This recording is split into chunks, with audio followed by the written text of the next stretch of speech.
On two. Ready?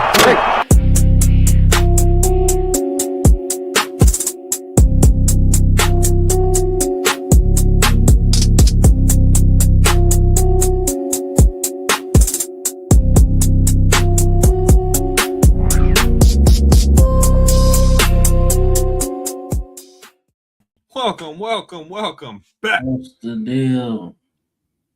deal? We back again for our preseason breakdown. We got another good episode, man. We did the SEC. We did the Big Ten, so now it's time for the Atlantic Coast Conference. All right, so it should be fun. Breaking down all of the conferences in college football, so it's going to be great. So y'all get strapped in because shouldn't be a long show, but the ACC's got a lot of interesting storylines. So, but before we get started, man, how you doing? Good. We are inching closer and closer to the college football season. So if you like this kind of content, make sure to smash that like button, follow, and subscribe across all major platforms. If you're watching live right now, you can see all of our social media handles at the bottom. Feel free to check those out and subscribe as well. If you are on YouTube and you subscribe, make sure to hit that bell notification. So every time we go live like this, every time we do community polls, every time we do a live stream, shorts, you get the first notification. Don't take the stairs, take the elevator. You know, we're on the road to 40K subs before the end of the year. Make sure to subscribe to that. We just crossed 150 million lifetime views on YouTube. So thank you guys for that. But yeah, we're taking care of the ACC today. Next week, we're going to have an interview. We'll get into that later on. And then we have the Lone Star Conference. We have our college football prediction show. And then we'll break down the AFC, NFC, Super Bowl, and then we're right back in the season. So, like I said, if you like this kind of content, like, follow, and subscribe. Yeah, man, and check out them community posts, man. We do a lot of stuff on there. We got I've been doing my top 10 list for the positions. A lot of feedback. Some people mad because their team's not in there. Chris, but it's like it's not your list. It's my list. So wait till the top 25 drops. We're gonna have each of our own top 25, so you guys can go at us about that too. So that's gonna be fun. Yeah, that should be fun, man. And then, like I said, check out those lists, man. I think I'm finished with college. I ain't too much worried about punters for real. I mean, everybody from Australia anyway. So, but I ain't too much worried about punters. So probably just start the NFL after that. So, And but that's you guys neither like here. debates and stuff. They got a bunch of the polls and stuff. Those are posted damn near daily. So a lot of cool stuff there. Yes, sir. All right, so let's get this going, man. All right, so we're doing good. Subscriber numbers going up. So y'all keep helping us get to the road, get to 40K. We're almost there. So y'all keep it going. But let's get it going. All right. Oh shit, I forgot to put the big but the but Big that's Ten right. ACC breakdown. Yeah, the Big Ten. They got shit. They've taken over the ACC. Technically. It's invasion. It's invasion, WWE style. Like they take it over. Yeah, my bad. But y'all get the message though. Y'all see the rest of the video, man. It happens, man. When you edit it real fast, sometimes you miss some stuff. But all right, man. So let's talk about the ACC. So obviously we gotta talk about Notre Dame as well because they play a lot of ACC schools. So we'll add them into it. We'll do them since we don't really. I mean, what it'd be a 20-minute episode talking about maybe 10-minute episode talking about the independents because there's only two teams in there. Actually, I think there's three now. I think there's a third one. I'm not sure, but I don't know. They were talking about adding a third one, but I'm like, whatever though. But we're gonna talk about the ACC, man. So for our audio listeners, man, on the screen we got the returning stars on offense, man.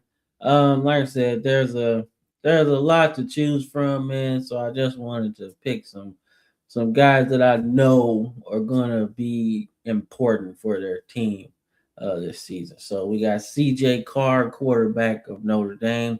Got Malachi Tony, receiver, Miami. We got Mark Fletcher Jr., running back, Miami. We got Lance Robinson, interior lineman, Louisville, big player. Um, then we got Anthony, I want to say Knapp from Notre Dame. He's one of their biggest returning players. I think he's going to be important. We got Kevin Jennings. He's coming back for his senior season at SMU. And then we got Jerron Kiwe Sagaputelli. I want to say that's his name. That actually sounded pretty damn good. So we got he's a quarterback of Cal. Had a very good season to start his career, and a very big re-sign for Tosh Lapoy. I think that getting him back was big. And then we finish off with C.J. Bailey from what's that? No, North NC Carolina State. State, NC Yeah, State. yeah, NC State. Who's gonna be a big time player if Dave Dorian is gonna get out of this 8 win hole, So, what you think? So everybody's going to talk about Malachi Tony. I mean, he's on the cover of College Football 27. He's a very electric player, but I'm not going to focus so much on him. I think CJ Carr could be good. I think there are a lot of things there, but I'm not subscribing this early. I want to see how he handles things this year, if he's going to make a leap forward in his game. Notre Dame's got a lot of weapons, especially at the skill positions like receiver, especially like former NFL players, kids that committed to Notre Dame. So they got a lot of really good talent there. I'm not really sold on him yet, but we'll see. Fletch is a baller at running back. I mean, he torched numerous teams last year, especially down the stretch in the playoffs, man. Love some Mark Fletcher.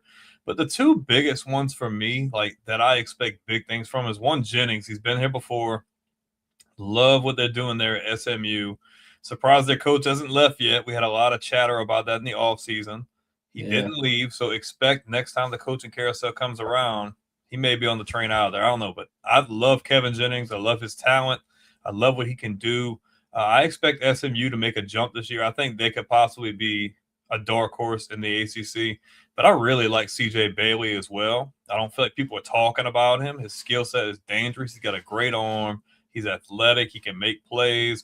NC State's just kind of that weird hang around the middle kind of team. They could be a sleeper or they could underachieve. So a lot to unpack there. But like the two biggest ones that I really want to see what they're going to do is definitely Jennings and Bailey. And we already know him. Fletcher's going to ball out as well. All right, so for me, man, out of all these guys, man, I would say I want to see what Jerron and Kyle can do, right? So I want to say I don't know his first name, but Coach Wilcox was let go. But he did have he had a pretty interesting run with Kyle, so I was surprised that they got rid of him. Like, I mean, he wasn't the best, but I mean, they also in between that move conferences as well. I think they're looking for a fresh start, honestly. So that's not surprising. But I'm looking at Jerron from Cal, and I want to see what he can do because he's got a lot of good in it, right? Louis a lefty. Yeah. Love that. Yeah, so and then when I'm looking at the returning stars, man, I really like uh Kevin Jennings, right? I think he's been there 4 years now, right? For the most part. So this is gonna be his peak of his powers, right? And as we get into the defensive side, SMU has a really good team, man. They got a lot of good pieces, and on defense, they are really coming together, right? That's why I think the head coach is going to be one of the hottest commodities out there because he's put together a pretty good team, and they got to the playoffs a couple years ago, so that lets you know like they pretty good. So, all right, so but that's it, man. I do like C.J. Bailey too, man. He's got a lot of upside. He's yeah, raw. man. He's raw talent. Yeah, people don't understand he's 6'6", man. Like, and when I'm saying you he's have a mismatch. yeah, so when you have he's not like Jamarcus Russell 6'6", right? Where No, but where you big but you mhm. don't really move well. He Well, moves well. he can move, and he's got a strong arm.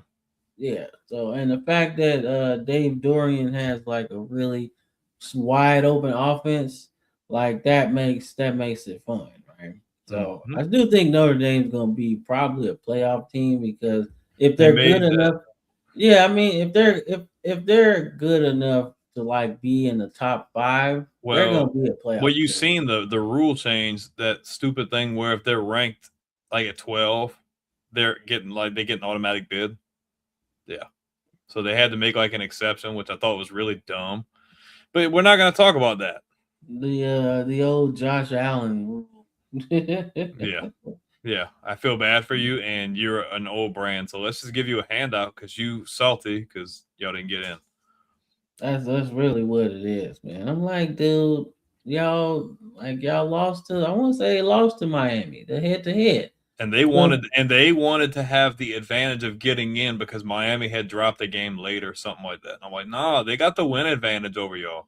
Yeah, like head to You're not head getting over matter. them. Head to head has to matter, and that was ridiculous. And I was like, why are we even talking I'm about this? like, and I'm not gonna get into it, but me and you went back and forth. Feels like for a month, where we're like, just join a conference. Then, if it's in doubt and you got to get a handout, then just join the Yeah, AC. Just join the ACC, and you could win the ACC every year and get an automatic bid. yeah, shit. They need. Yeah, that's probably the best bet. It would Shit. be. I mean, they play like you said.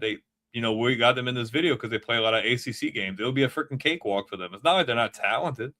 But there would be nothing in doubt at that point. It's like, okay, well, you won the conference. Dope. You're in. I would love those Catholic versus convict games though. Hell yeah. Like that would be fun. But all right, let's get into the defense. So it's a lot of defensive players that I really like. I'm going through a lot of lists and a lot of reports and all of that. So I kind of it's a lot. So y'all gotta bear with me. All right. So on the screen we're talking about the returning stars on defense, man. So we got Melcart, Abdul Ja'ad, we'll say that. Right, he's with North Carolina. North Carolina. We'll get into them, but I think he had 10 sacks last season, so that's pretty good. Will Helt is like one of Clemson's best defenders. We'll get into Clemson a lot later because you're gonna see where I'm going when you see the graphic. But he's going to be a pretty good prospect. We got Bryce Fitzgerald, Miami, 6 interceptions last year as a freshman. So, does he have a sophomore slump or does he continue to get better? I don't know. Virginia Tech's got a man in the middle, Kamari Copeland. Then we got Brandon Nicholson, Stanford. I think he's one of the best corners in the ACC. Period. He probably won't get much shine because Stanford's probably going to be terrible. But if you're scouting and you're watching the game, he's going to be good, right? We got Langston Hardy and Gabe Kirsch from Wake Forest. I think they're going to cause havoc all season throughout the ACC. Man, those two guys combined for I want to say like almost 20 sacks apiece last season. And Wake Forest surprised everybody with 9 wins. So Mhm. if they can get really good production out of those two, I'm really excited. But the biggest group that I think should have the most success, right, is SMU. They returned three pretty much all-star level linebackers, right? Mhm. Alexander Kilgore, who I want to say I think he's the senior of the group, and then Brandon Booker and Brandon Maizano. Mazzano. Yeah. So all three of them make SMU's defense almost top level, top three in the conference, if you would say. They already have a pretty explosive offense, if you ask me. So I'm excited, man. Like this, the ACC's got some really, really good players, man. Specifically on defense. What you think? I mean, just let's can't talk. I love Kamari Copeland, but I mean, from the outside looking in, dude, SMU, like, I just really they have like their collegiate version of the Dome Patrol. Like, that's how elite that linebacker core is. And Rhett Lashley has just been stacking talent in the background, and nobody's wanted to talk about it. Nobody's been looking at that. But that's why I said I think SMU is a sleeper to win the conference because they're just loaded. Offensively, defensively, like they're gonna have a lot of other teams are gonna have a lot of trouble containing guys like this on defense and being able to stop SMU's offense. I just think they're a really well balanced team and they're well coached too. Everybody on this page is great. I love Fitzgerald. The fact that he had like a Derek Stingley type freaking freshman year, I like that. Guy from North Carolina. They have some studs. They're kind of getting overshadowed by obviously Belichick being there and maybe not being as good as they wanted to be in year one. But there's definitely a lot of good things to see here. But for me, it's SMU, like hands down. Yeah, man. Like I said, I was just looking at the list and everything. And a lot of lists, a lot of reports of ACC kind of football and stuff. And SMU, I was like, dude, why is nobody talking Dude, about? nobody. Nobody's talking about they got a senior quarterback Mm-hmm. who probably at this point understands the system like the back of his hand. Underrated. And then they got like three really good linebackers. Like some teams want Look at just that one. one. Yep. See, me But and you are on the same spectrum. yeah, they got three guys coming back ready to play. So I'm excited, man, to see what they can do, man. Because they get in the playoffs, man, and they're healthy. Those three linebackers, now I wouldn't say they all are first rounders per se, But the but talent is there. I mean, in the first 150 picks, they could definitely all get drafted, you know. So I'm excited. I'm excited. I don't really know what to make of Kevin Jennings like pro potential, right? But I really think it's probably closer to Teddy Bridgewater, if you ask me. And He that's not bad. I think he's got more athletic ability than Teddy did. Like, Yeah. I think he can do more. Teddy was like more mental, like very smart, make good decisions. Jennings is kind of like a wild card because he can throw, he can scramble. Still feels like there's some development that needs to happen there in the passing game and just making good decisions. But for the most part, I love him as a talent. If he comes out this year and SMU makes the playoffs and he plays well, I would look. I think this year we talked about it. I think last week that you could probably you could probably have 4 quarterbacks going the first round. I don't necessarily think that he's one of those guys, but if he plays really well, like I'm saying, then he could definitely be a day 2 guy. Somebody will take a chance on a guy with upside like that. I really like him. I just want to see him make some more progression as a passer and just being able to just deliver when it matters. That's the biggest thing for me. All right. No, that's fair. That's fair. I like SMU though a lot. Yeah, me too. Me too.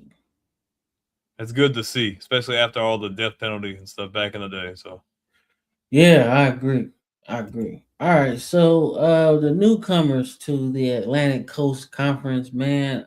So we got Justice Haynes on his third school, but I think this might be his best. He's transferring to Georgia Tech. mm-hmm. Um, Cooper Barkate, and Darian Mensah take their talents to Miami. That should be fun. Cooper had, I want to say, 1,000 yards. And then I want to say what Mensa can do, right? But we'll break that down a little bit later. But we got Alberto Mendoza, Fernando's little brother, takes his talents to Georgia Tech. And then Georgia Tech steals some more. They had a very good transfer portal, if you ask Mm-hmm. me. They Coach Key. steal Jalen Mbakwe from Alabama. Um, he didn't play much, man. He could never break through that glass ceiling, should I say? So here, I think he'll have some really good success, right? And then Virginia Tech, like I told you, they had a man on defense. Well, they got a man on offensive line as well. Jamarian McCrimmon is big man, big guy. Right? I'm not sure if he's playing tackle or guard, whatever. Just Big run to body his though. side every time. Just let him take care of the dirty work. Yeah, just let him run. Just run to his side all the time. So that's a big pickup from East Carolina. So for Virginia Tech, should I say? But I'm excited about to see what Mendoza can do, man. Because there's a lot to like about him, right? It seems like he's got a natural leadership style to him, right? And for Georgia Tech coming off of Haynes King, right? Who, if you look at his numbers, is one of the best quarterbacks in ACC history. You know, Mhm. 7,000 passing yards, like almost Bunch of rushing 3,000. yards. Yeah, about almost All 3,000 the rushing rushing yards. touchdowns too. Yeah, so I want to see what kind of offense they have because I don't know much about Mendoza's running ability, but I know passing the ball he's gonna be okay, right? But what you thinking? So this is just a further statement that me and you were literally the same person. We just different colors. Uh, Georgia Tech, like that's literally what's going to be my talking point is that I think Haynes can thrive in Brent Key's offense because of how much he emphasizes in the trenches on the offensive line and the defensive line. I think Haynes will be good. I don't, like you said, I'm not sure what kind of offense they're going to run. I don't think they're going to be able to run that same kind of option style. Like I said, I don't think he's as mobile or shifty as Haynes King. Haynes King was really just running everywhere through everybody. I think they might still be able to implement some of that, but it might not be as like I'm not gonna say as effective, but as much. Probably gonna have to do more passing. You have to really put the ball maybe in the air a little bit more. I think they're gonna be good, but man, I really want to see how because Miami's offense has a lot of potential. A lot of potential because Mensa has got really good talent. You get Cooper to come in from Duke too. Miami's already got Tony. They've already got Homeboy in the backfield. They've got talent on the offensive line. They have all kinds of talent on defense. Like, there's a lot of potential to see a really electric offense in Miami this year. And if that offense is hitting on all cylinders, going down the stretch, they make the playoffs. That team could be really dangerous because just the level of talent that's there. I want to see what Mario Cristobal is going to cook up for them. The worst quarterback, shit, probably Boston College, dog. Like they ain't really. I It's ain't not. heard. It's not. Yeah. Yeah, that is. Oh, no, don't they have who transferred in there? Cam wasn't that Alabama guy that transferred there? Or am I Yeah, but that confused? was a few years ago. That You was talking about last year earlier. Lonergan? You talking about That was last Lonergan? year. Yeah, that was last year. Yeah, I I'd don't probably know, say man. Boston College then, if I'm not Yeah, mistaken. Everybody else, I yeah, feel like for the most part, they have like not as many question marks. I think yeah. Justice Haynes is going to be good at Georgia Tech. I think he's going to run really well there. I agree. I agree, man. But I I think love those. I love them ECU jerseys though, man. That's nice. yeah, it feels real Love old ECU. school. It does. I love the purple and yellow. All All right. right, so like I said, let's talk about the new coaches in the Atlantic Coast Conference. So Tosh Lapoy, we'll start with him, man. I know him well, being an Alabama guy. Um, Surprised he left Alabama to go to the NFL because I felt like he was on the defensive coordinator to high profile job track. But I think it only helped, it Mm-hmm. only helped him with more experience. So by the time, Cal came calling, like he's already ready, He's in a sense. prepared. Yeah, and like if you don't really follow recruiting, like we do per se, um, he's one of the ace level recruiters on the West Coast. Like Mm-hmm. when there's a 5-star blue chipper that Nick Saban needed, all they do is sick Tosh Lapoy on him, right? And his range goes way further than just the West Coast. He reaches Mm-hmm. out to Hawaii too, because he had to go to Hawaii to get Jerron back.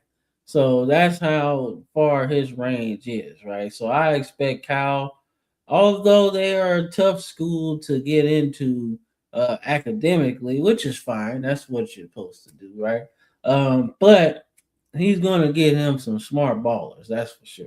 Mm-hmm. And he's a defensive guy, so they're gonna be kind of nasty as long as he can keep getting those athletes, right? Mm-hmm. Then we got James Franklin at Virginia Tech now. I think that's the perfect spot for him. He is in a very good spot, if you ask me, because when you think about the DMV, that's DC, Maryland, Virginia area, right? He already recruited well there. He got a lot of guys there from Penn State. So James Franklin is like, now I'm closer. Now I really can get all them guys to stay home, right? Might not be that well for Tony Elliott and the Cavaliers, but I do think those recruiting battles should be fun if you ask me. Mm-hmm. So then we got Tavita Pritchard. He's actually played at Stanford back in the day. I want to say '06 to '09 or something like that. So he's back as the head ball coach, right? This is Andrew Luck's first official hire for real as the general manager of the school. So I think they starting over from scratch, and why not start over with a familiar face? What you think? I really like the Lapoy hire, but James Franklin, that's a glove. Like if there's a definition of someone landing on their feet, that's James Franklin. When I look at, we talked about Penn State last week and how it felt like we regressed in Happy Valley. Man, this is the most beneficial hire of the offseason. Virginia Tech steps up and gets a really good head coach who's a really good recruiter, and James Franklin gets to go somewhere where there's a lot less pressure and he can reach a lot of those players he was already able to reach. Like, I think out of any of these guys in year one, we'll get into Virginia Tech more, but I just really love the fit. I love what he was. Man, he hit the tires running. As soon as he signed with them, it was immediate. He's already recruiting. He's already flipping guys. He's already signing guys. I like James Franklin a lot, and it's good to see him somewhere where I feel like he's really appreciated, and they're really going to give him the tools and give him what he wants to be able to win and be successful there. And we'll see what Stanford's going to do, man. Stanford's just in a weird spot. I don't think they're a good fit in this conference, and with their academic standards, it definitely hurts. They still pull in really good athletes, but man, between them and Cal, they've struggled. But I feel like the future's a bit brighter for Cal going forward in the short term compared to Stanford. I feel like they just have a lot more question marks and kinks for Andrew Luck and staff to figure out. Yeah, nah, I just think they gotta start over, man. I Mm-hmm. mean, David Shaw had them pretty good for a long time. And then it Uh, fell off. yeah, they moved conferences, and now it's kind of hard to It's a good program. I mean, Yeah, great players came through. I mean, Stanford's got a couple Heisman winners, a couple first a overall couple Hall of picks, Famers. a couple Hall of Famers. They got doctors, lawyers, all-time great coaches, all kind of stuff. So the the the lineage of really good football and really good people is there at Stanford. So once they tap into that, I think they'll be all right. All right, let's see. Getting into. All right, so we getting into the last year's standings, right? So, you're not don't adjust your TVs or cell phones or whatever. Yes, Duke is the ACC defending that Yeah, champion. adjust your glasses. It's there. Yes, a It's lot there. of good teams, and like I said, Duke won the ACC last year in a crazy tiebreaker scenario, like one of the craziest I've ever seen. We definitely Um, didn't predict that. yeah, but they ended up winning, which was pretty cool. The funny part is that either Virginia or Duke was going to win the conference, but neither of them were going to make the playoff.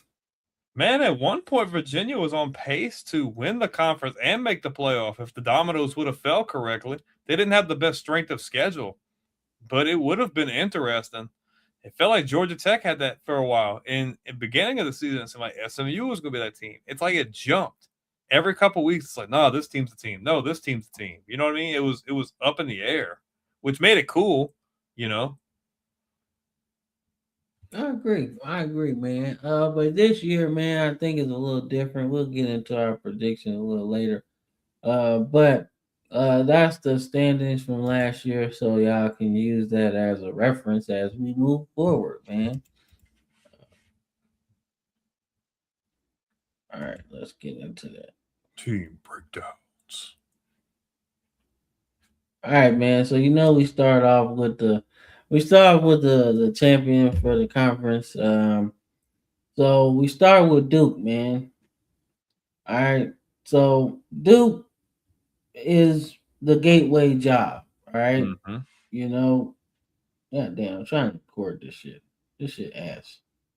That shit won't work, man. There we go. All right.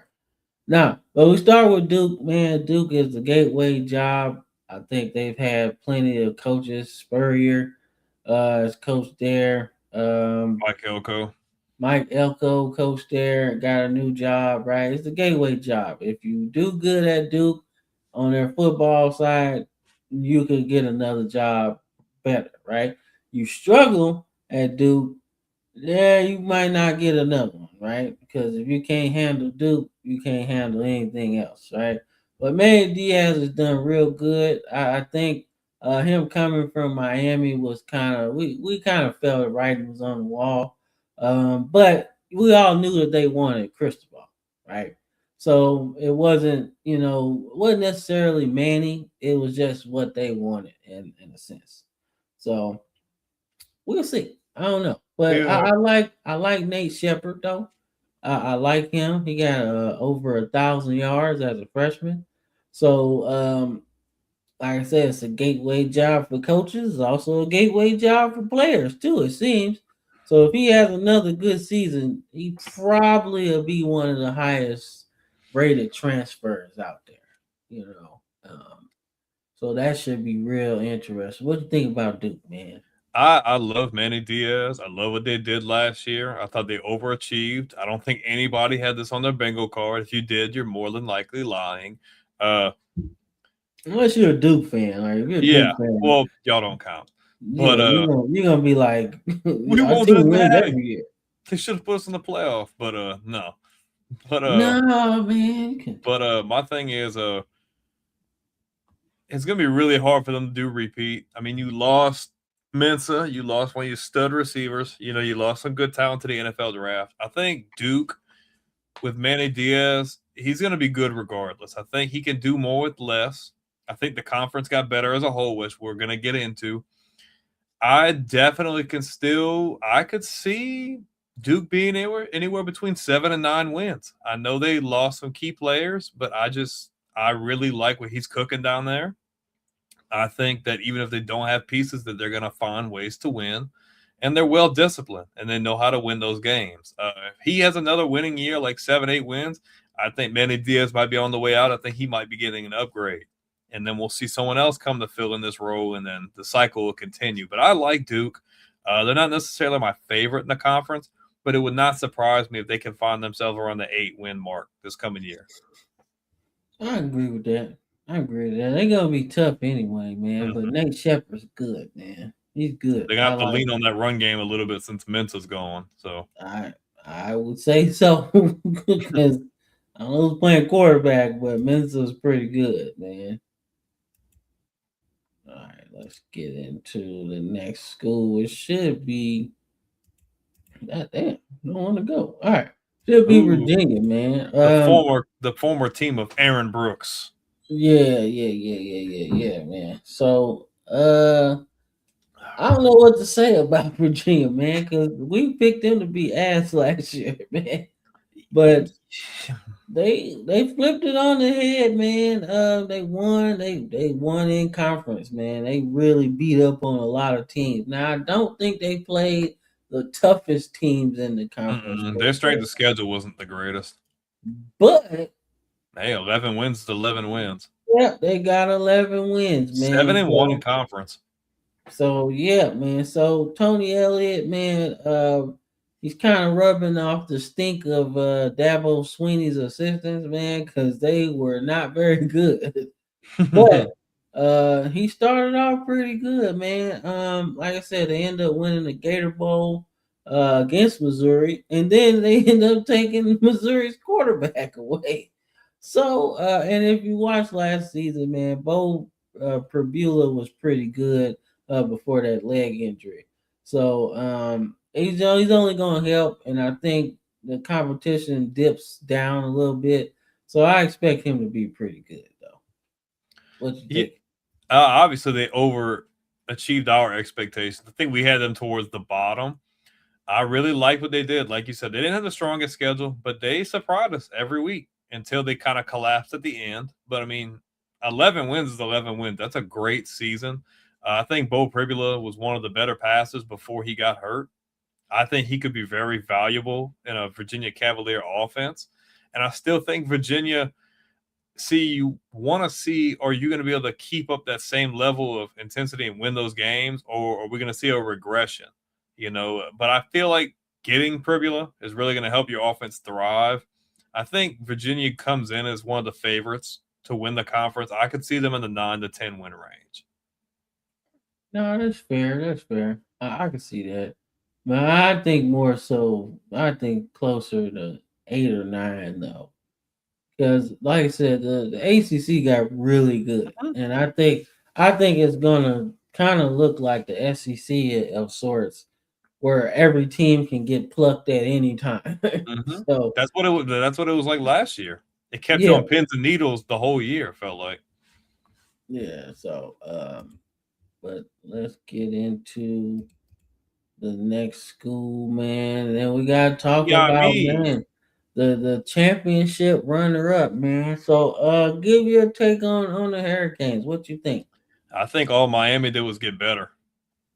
I For don't think real. they're losing. Look, don't get me wrong. They lost some great players in the draft, a la Ruben Bain, a la some other good players as well. I think it was a guy who went to the Chargers. Forget his name, another defensive lineman. But all Oh, Miami you did was talking Messidor. Messidor, yeah. Yeah. I, dude, I really like Miami. They're really talented on defense, but I love this offense.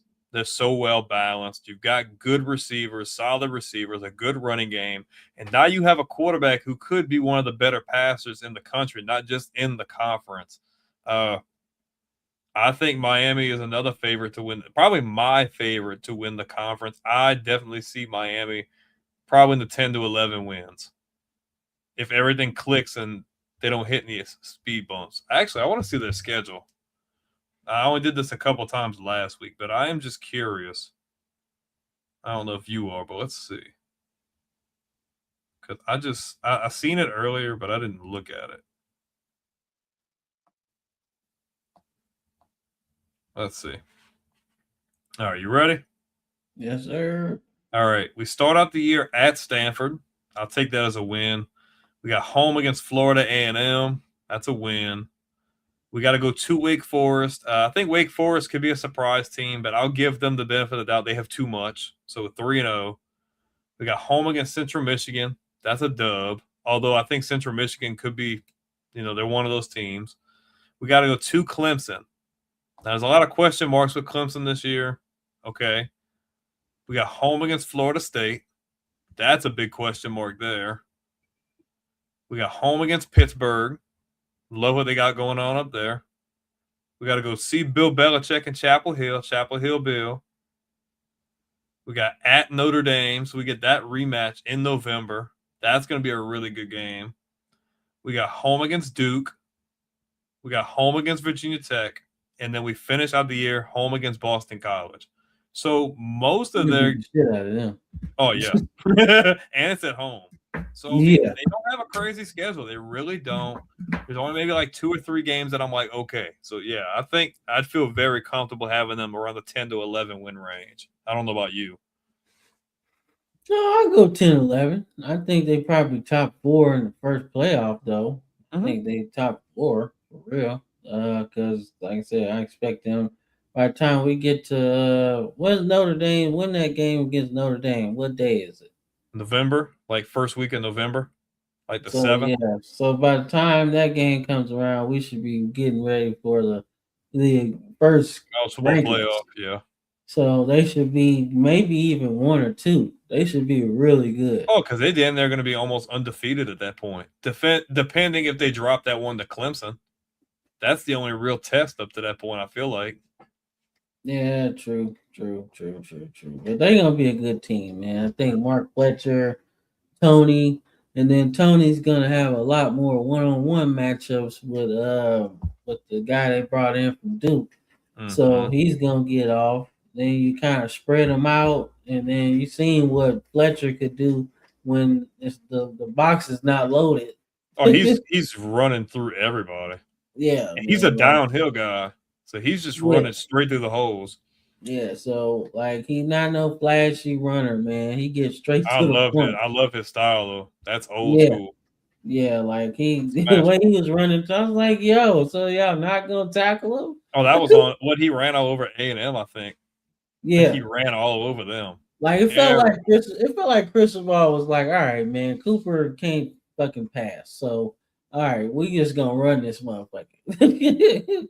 Oh, you like talking about Carson? we having a real Carson, I mean, my bad. Like Cooper Beck.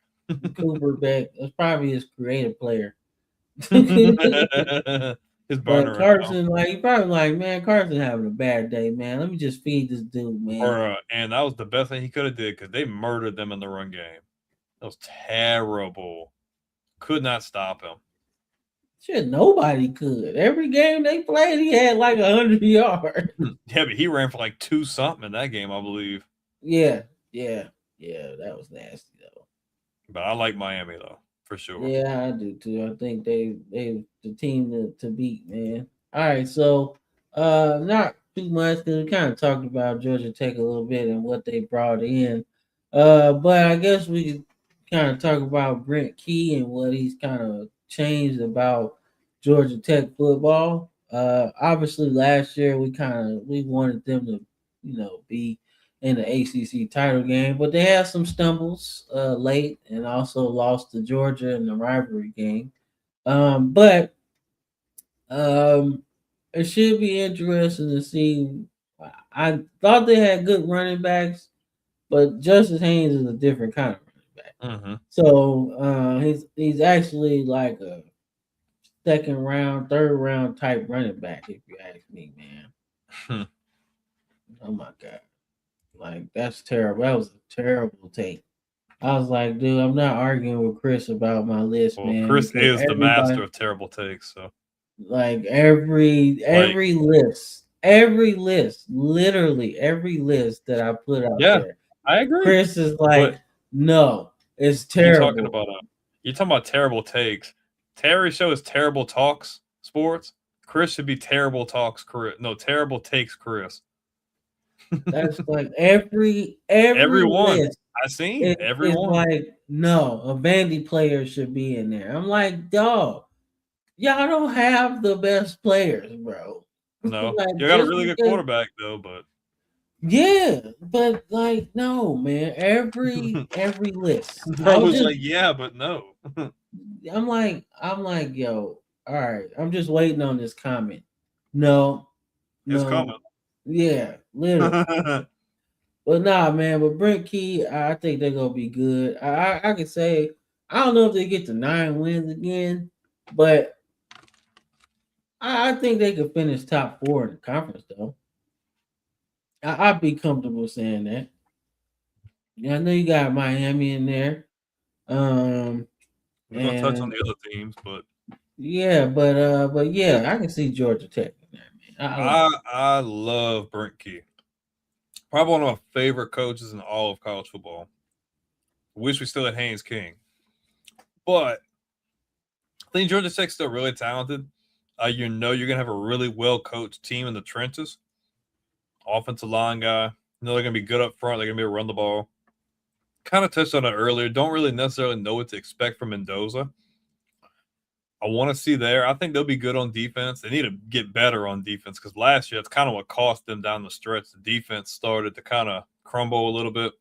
So we'll see. But I could definitely see – I think Georgia Tech gets 8 wins. I think so. I wouldn't give them 9 or more because I think they have question marks, and a lot of other teams got better.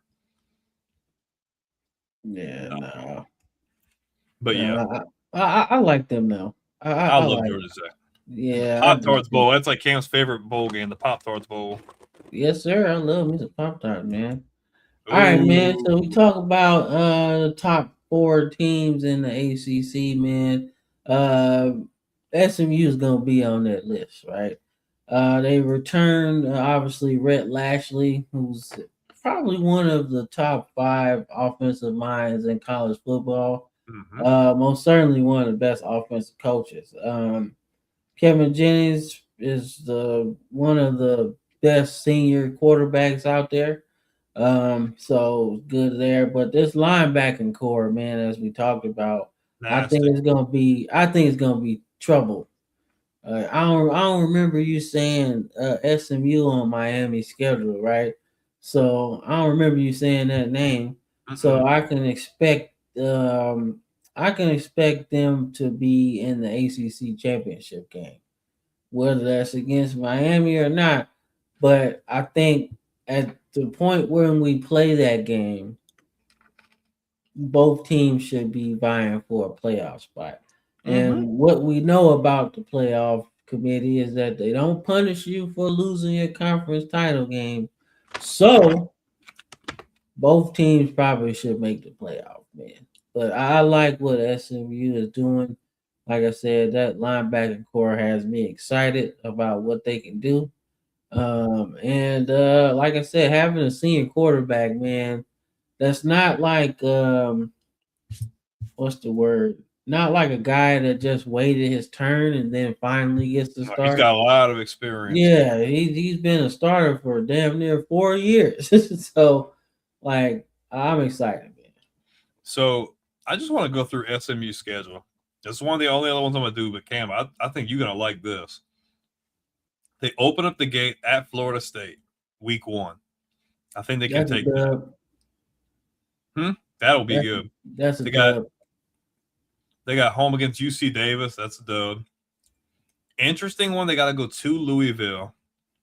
That could be a fight. Yeah, They Louisville got got a scrappy team. they got Montana State at home. Shit, Dub. that might not be as easy as you think. No, but I mean, let's just go out on a limb and say they win that game. They're going to win, but You said a beatdown. They got home against Boston College. that's a dub. Now this is where things start getting interesting. You get home against Virginia. That's an interesting game. I like that game. That's in October. You got home against Cal. Another interesting matchup. Yeah, We got to go yeah, to Syracuse. Another interesting matchup. yeah. We got home against Virginia Tech. That's another really interesting game. Then we got home against Wake Forest. Sleeper team, maybe. We got to go to Notre Dame. Probably going to take an ass whooping there. Yeah, that's Maybe. gonna be tough. But if you win that one, Boy, if you win that, you're going to skyrocket the polls. yeah. And then you finish out the year at Stanford. All right. So best case scenario, they lose 2 before the ACC title game, right? I think they could win 9-10 games, Cam. I really think they can. This is like one of the most balanced teams in the conference. I think 9 or 10 wins and a spot in the ACC championship is definitely plausible. Yeah. Yeah, like I said, I think they can make the playoff, bro. Mm-hmm. We doing good, Terry. I'm gonna go out on a limb. I'm not even gonna say no. I'm gonna go 10. Give me 10 wins for SMU. Okay. Set it in stone. All right, I can rock with that. Like I said, I think they're gonna be good, man. I haven't heard people talking about them too much, man. But let's talk about Pat Narduzzi, man. Mm-hmm. He's one of the most tenured coaches in the ACC. I don't know if he might be second. He might be In the second. country, he's one of the more tenured coaches. Narduzzi's been in 'Cause Pittsburgh for a while. I know Dabo is close to 20 years, right? But Narduzzi's been well over a decade now. Yeah, he got 12. He had 12 Yeah. years, something like that, 12, 13. So, but like I said, Pitt is like I said, they lost their kicker.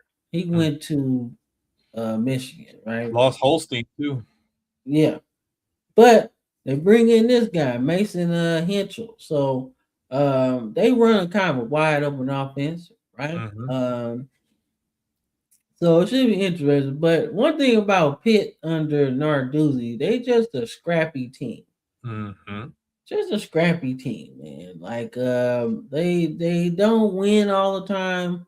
I think last year they had a bunch of games where they didn't score nothing and then got scored on quite a bit. In favorable games too, games that you think they should be able to like not win with ease, but they should win. Yeah, but I like the way they play good defense, man. Like Pitt always a scrappy defensive team, right? If they get you in a dog fight, you in trouble. Right Mm-hmm. now, if you just come out there and just smack them in the mouth already, then that's cool. But if you let them hang around, they might beat you. Mm-hmm. So I ain't gonna call them the boogeyman of the division, but like they're a tough team, man. And I really like what Pat Narduzzi does, man. Like I've seen them play real good, I've seen them play real bad. I've seen them against Louisville, like they had like 2 or 3 pick sixes in the game, bro. So like I'm excited to see what they could do, man. Now, I do think it take a step back a little bit because I'm not really sure how good Mason is, but I do think 7, 8 wins is still possible. Yeah, that's in the ballpark of where I was at. I feel like I just have some question marks. I know what I'm probably going to get. Just what have you done for me lately, or just in his tenure in general? And like you said, they are physical, they are scrappy, they're gonna fight. But boy, when they freaking take a big fat L, boy, them L's is big. And they're usually in games that you feel like, oh man, they're the favorite. But I feel like the last couple of years we've had, man, it's like, man, they got Holstein, they got these guys, man, they're about to freaking whoop everybody. And then you're getting past the halfway point, and it's like, okay, Pittsburgh's shaping up to be a good team. They're probably going to be in the ACC championship game. And then they go into a game they probably should win or be very competitive, and they get blown out. I feel like that's kind of been a weird trend over the last couple of years. I feel like they have a lot of question marks, but we know what we're going to expect. At least we know what tendencies and what they're going to do. I think 7, 8 wins is conservative, and I'm okay to agree with you on that. All right, bet. All right, moving along, man. All right, Cool. so Louisville's another team, man. That they they gotta take the next step, right? Now, offensively, Jeff Brom has always have some stud, right? Feel like he can squeeze out anything with any quarterback he has, right? I think he was at Purdue, right? Mm-hmm. And Purdue been trying to figure it out since he left, right? Um, so Louisville gets some good players. Like I said, they got a good interior lineman this year, so they should run a little bit better, right? Now I don't know too much about Lincoln King Hopes. I don't know too much about him, for real. But if anybody can get the best out of him, is Jeff Brown. And shit, his brother Brian Brown was a pretty good quarterback in his own right. So, Mm-hmm. like, if anybody can get the best out of him, I think it's those two. So I'm not. I don't know if they get 9 wins again, but I do. I feel comfortable saying that maybe they could be that third team in the ACC. Maybe. I'll give them 8 because they're another team like Pitt that I know they're going to fight. And they're going to knock off one of them big teams. They always do. It's guaranteed. Like they're, and just really like what Jeff Brown's been doing. I feel like they've been building towards something. Like you said, I've kind of just been waiting for them to take that next step. And this year could be the year. They always have really talented players. They always rise to the occasion. We've just been waiting to see them ascend just a tier higher. So I think there's a possibility that they're in that conversation. But I'm going to go out on a limb and just say 8 wins just to be safe. All right, I'll be comfortable with that too.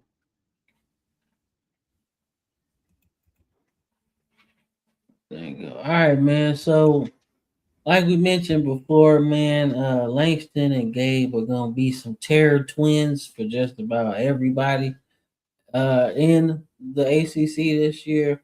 Like I said, very crazy first season, man. I don't think anybody picked Wake Forest to have 9 wins.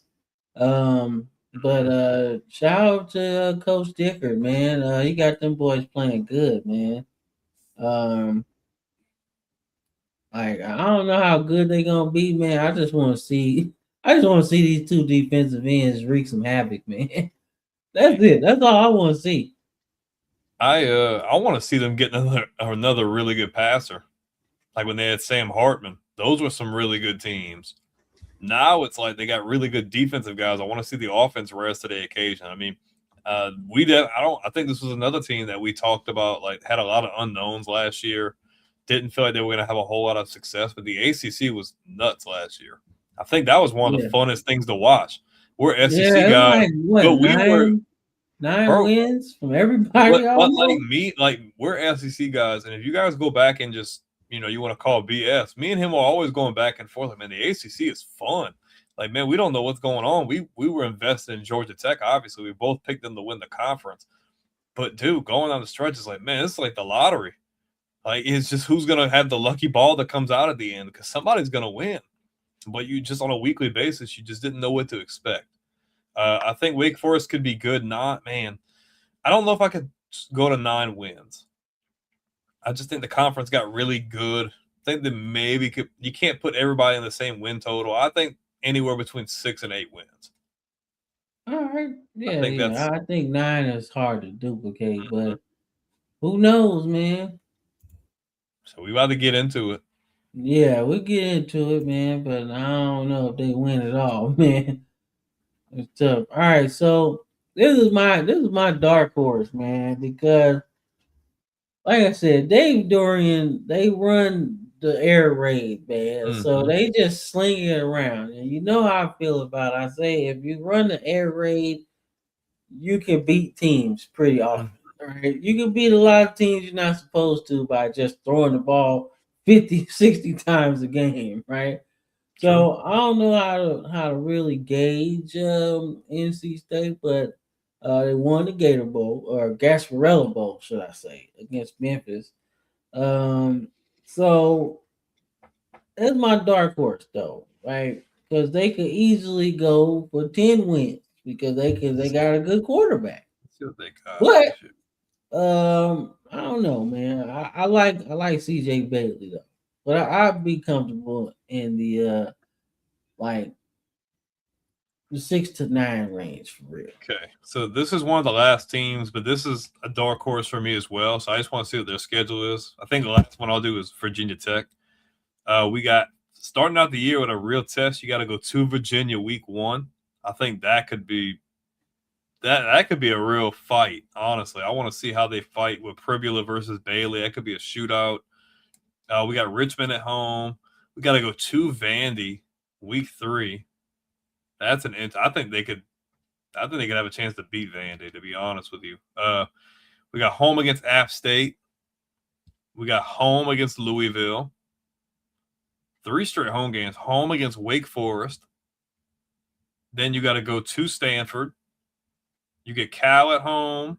You get Duke at home. You get Syracuse at home. Got a bunch of freaking home games. Back to back to back, too. Then you got you got Syracuse at home. You got to go to Florida State. And then you finish out the year going to Chapel Hill against North Carolina. So I think they have a pretty favorable schedule outside of 2 or 3 games. Yeah, the Wake Forest game is one I'm thinking about because, like I said, those two defensive ends, man, if they ain't blocking right, Oh, he's taking off. it's gonna be a long day for CJ Bailey, man. So like I said, But I think it's gonna. I don't think people paying attention how important like having good offensive tackles is. mhm. So we'll see, man. But I'm comfortable in the 6 to 9 range, though. Not 6 to 9. I mean 8 to 10. I think they could get. I think they could get to 8 to 10. I'll give him 8 or 9 Yeah. because I really like and they're always getting guys drafted too. They always have guys making it pro. I like what they're doing. And I think CJ Bailey could make another big leap this year. I think they could be dangerous. So I'd say 8 to 9. I think this could be another year where you got a bunch of teams sitting there like the 8 to 9 wins again. So I agree. I agree. All right, let's get it. Let's get it. All right, where we at? Where we at? I don't know who this is next. I forgot. All right, we Cal, got Cal, man. All right. All right, so for the sake of this slide, man, we gonna call him JKS, man. Uh, because he good as hell, dog. Like he good, man. That last year, man, he showed a lot. I think he was on ESPN one of them games and he tore it up. So was that the Miami game? I think it was yep. where Miami had to come back and at the last minute. So Mm-hmm. yeah, so shout out to Hawaii though, because Hawaii beat them in the Hawaii Bowl of all things, right? But like I said, I think this Tosh Lapoy keeping Duran was a good move. Like you needed to keep him because I think it gets you a good starting point. Now the question is how good or bad is Cal going to be? Because in this world of the transfer portal, he could be a real good pickup for somebody like Oregon. Hell, he could go back to Hawaii and sling it over there. I'm just Mm-hmm. saying, man. So, but nonetheless, I think they might still be at 7 wins. I give them 7. That's the highest I go. They're going to be bowl eligible. 6 to 7. I just Yeah. think the ACC, like the teams that are going to be good, I think they're just going to be overall better than Cal. I think they can surprise some people, but I can't give them anything higher than 7. So they're going to be going bowling, 6, 7 wins. I think I feel good about that. Yes, sir. Yes, sir. Shout out to Tasha Boy though, man. All right, man. Dabo. All right, so let's talk about the fallen star of the ACC, man. Let's talk Mm-hmm. about it because when you're looking at Clemson, you're looking at Clemson like they've fallen from grace that they were in like the late 2010s, should I say? I mean, the transfer portals hit them hard because Dabo doesn't want to. He don't want to really embrace it. He embraces it a little bit because Here and there. they got some transfers and shit like that. But the biggest problem is on the screen right now, right? Look how many people are on the staff that's making decisions on the daily, right? You got Mm-hmm. Garrett Riley, one of the hottest candidates to get a job next season because he's been pretty good. Then you got Matt Luke, former head coach of Ole Miss. Then you got Tom Allen, who was coaching Indiana for a while, right? Mm-hmm. So I just think a lot of their problems is that it's too many cooks in the kitchen, right? You got a co-offensive coordinators, right? You got co-defensive coordinators. It's just too many people in the kitchen for Clemson right now. And I think that's the biggest issue that they have coming into this season. All right, Clemson's got, like I said, Clemson's has quite, like I said, going to Clemson is big, right? Mm-hmm. So you got a history of winning now. But if Dabo want to keep this thing going, man, and try to get back into the tops of what the ACC is, like he's gonna have to want to embrace. He's gonna have to embrace the Transfer. transfer portal, but he's also gonna have to limit how many people have talking power, right? Like I get it, you want to do the CEO, right? But it worked for Saban because Saban literally let them do what they do, right? But they were all proven people, right? You think of all the assistants that Saban had, they all knew what to do, right? I seem like a lot of these guys know what to do, but they still like unproven of sorts, you know? So it's too many, it's like it's too many I cooks for me, just, man. I think Clemson is on a major downfall right now. Like I don't want to hit the red alert button, but I kind of feel like Clemson's in that spot. Like they can recruit. He's a good coach, national champion, but I'm not saying his message has gotten stale, but I don't see him changing. I don't see him changing, and other teams are in the conference are adjusting, and they're asserting they want to be ACC champions. They want to be that perennial powerhouse, and I don't like where Clemson's at. Last year they had such a talented team, and it was absolutely terrible. Talent front to back, offense, defense loaded, and you come out with 7 wins and you go 500 in the conference. That's unacceptable. Yeah, that's terrible. It's terrible. And I just don't see anything Clemson did in the offseason. It makes me think they're going to be substantially better because I don't see it. I don't. It would be a stretch for me to say Clemson wins 8-9 games because I don't see it. I don't. I want to respect Dabo, but like you're not doing anything to better your program and to get yourself back to where you were at. The game has changed. You have to adjust. You have to. Yeah, man. Clemson will be bowl eligible. I give them 6 wins. I'm not giving them more than 6. Yeah, and then they got the career backup starting at quarterback this year. I don't feel confident in them at all, Cam. Yeah. They didn't do anything crazy, and they underperformed so bad last year that it was embarrassing. Yeah. 500 in the conference, Cam. 500 in the conference, and you're nowhere in the conversation, and Duke wins the conference. That's embarrassing. Yeah, man. It feel like everybody done caught up to him. Exactly. He had a 30-second head start in the relay, and now he's gassed, and everybody's passing him up now. Yeah, man. Nasty work, man. But like I said, Dabo's a made man, so it's not really. It don't affect him, but. Got the throwback. Andrew Luck. He's not playing quarterback, guys. Don't get he's not playing quarterback. But for the sake of this slide, man, I had to let y'all know that they both played quarterback at Stanford. This Andrew Luck is the GM, and Tavita Pritchard is the head coach, right? So obviously we talked about Stanford. We don't have to go too long.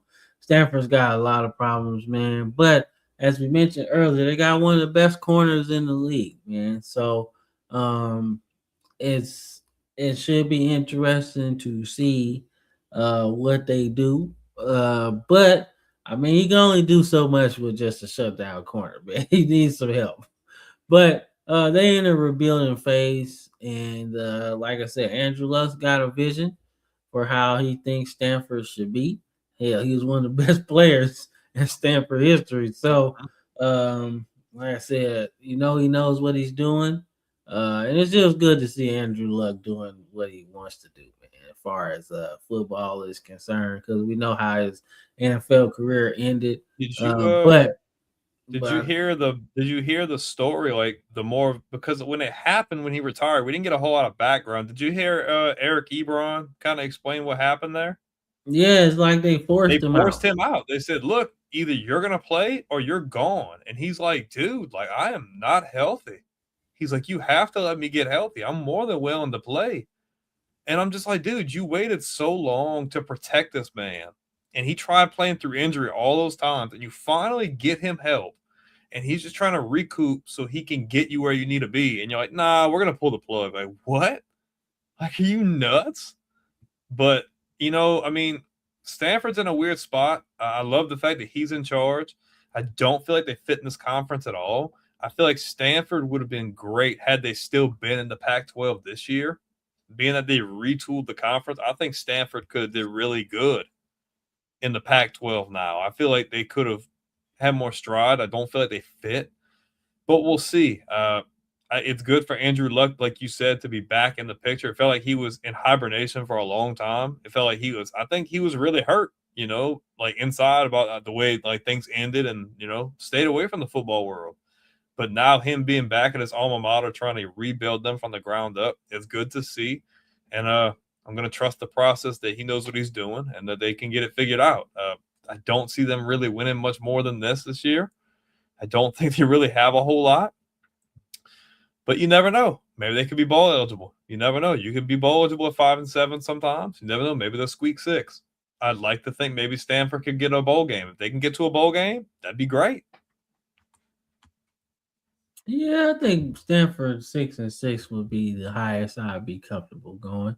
Like I said, they just need a lot of help. They gotta rebuild, man. Mm-hmm. But they in a good spot though. In a good spot. Like I said, you start off with some familiar faces. There you go. All right, man. All right, hold up, man. Woo! Okay. I think I got the sound in here. I think I got the thing. Let's see. I gotta pull this. He's on fire. Yeah, the seat is on fire. Yes, That's what it sir, is. bro. Oh my god, the hottest seat. You can see this seat from the moon, bro. You can see it from further than that, bro. Oh man. Man, how is this dude still got a job? Like, bro, Cam, let's talk about how they started hot last year. Boy, they beat Alabama in a game that Cam does not want to talk about. And boy, they were so hyped. Oh, we're back. He's figured it out. We're back. And then they went straight down. Yeah, they won what? One of their last 8? Oh my gosh, they were horrid. And then when the AD and then came out and said, no, we're good with Mike Norvell. I'm like, dude, there's no way. That has got to be the thinnest line between love and hate. Like it's terrible. Like look at these games, bro. They start out at home against New Mexico State. They get SMU at home. They go to Alabama. Oh yeah, we're gonna be turned up. So they're 1-2 at that point. Y'all gonna bust it. Yeah, we turned up. They had a lot to say after that game. Well, they have nothing to say after that one. They got home against Central Arkansas. Okay, so we'll say 2-2. They got home against Virginia. I don't know about that. They got at Louisville. I don't know about that. They got at Miami. That's not good. They got home against Clemson. It's a winnable game, maybe, depending if he's even there at this point. At Boston College. At Pittsburgh. You get NC State at home, and then you finish out the year with Florida coming to Florida State. Yeah, man. I don't think he survived the season, dog. I think he's gone. Yeah, I don't think he survived the season, dog. I think it's over, dog. Because, like I said, man, last season was terrible. So you ain't really got no positive coming into this season. You lose Earl Little to Ohio State, so that's a defensive leader that you don't have. I haven't heard much news about them in the recruiting world, so they're not making no noise there. The transfer not a desirable spot. Yeah, so like you already know kind of the writings on the wall here. I like Norvell. Like I love the fact that they had that 13 win season, but I say this nicely. Norvell is done at Florida State, bro. Yeah. I think Florida State finishes with 3 wins. Like maybe 3 games into 3 is tops. I can't go any higher. Yeah. If you look up and beat SMU, maybe that help you out. But I feel like his situation is gonna be sort of like a guy from Florida last year. Yeah. Freaking Napier. Yeah. I think it's gonna be like Napier last year, right? Where we string together some wins and then we might be close to 6-6. And then it's like, nah, bro, we done. We done with you. I don't think it might be like Bob Stoops, man. Not Bob Stoops, Mark Stoops, I mean, from Kentucky, where they was close to 6-6. They was like, well, maybe we can still keep them. Like, And they're like, I nah, bro, we was, can't keep doing this. They're like, I we was can't keep like, doing this. I was like, hey, if he's 6-6, you can't fire him, bro, because he done done what he been doing. They're Like, like, no, we can't accept this kind of behavior anymore. We need I'm more. like, what you expect out playing in Kentucky, man? He doing But the best. He doing the but best but he can, but man. Cam, there is no scenario where this Florida State team wins 5-6 games. There's no way. He's gone. Yeah, Like nah, like man. like when I look, like, bro, like, by let's week 6, you already got 1 L, 2 L's, 3 L's, 4 L's. Before you get to Miami, you already got 3 or 4 losses. And Miami's gonna beat the brakes off you if you're even still there at that point. He is not Yeah, surviving, bro. If he'd survive, I'd say they're incompetent at its peak. Because there's no way they're sniffing more than 3 wins, dog. No way. if they would have just let Jimbo Fisher have the job, bro, they would be pretty good right now. Jimbo's chilling. Jimbo's paid. Yeah, he paid Yes, now, but I he mean, paid. shit. If he stayed with them after he Oh won yeah, that championship, I I think agree. they'd be good.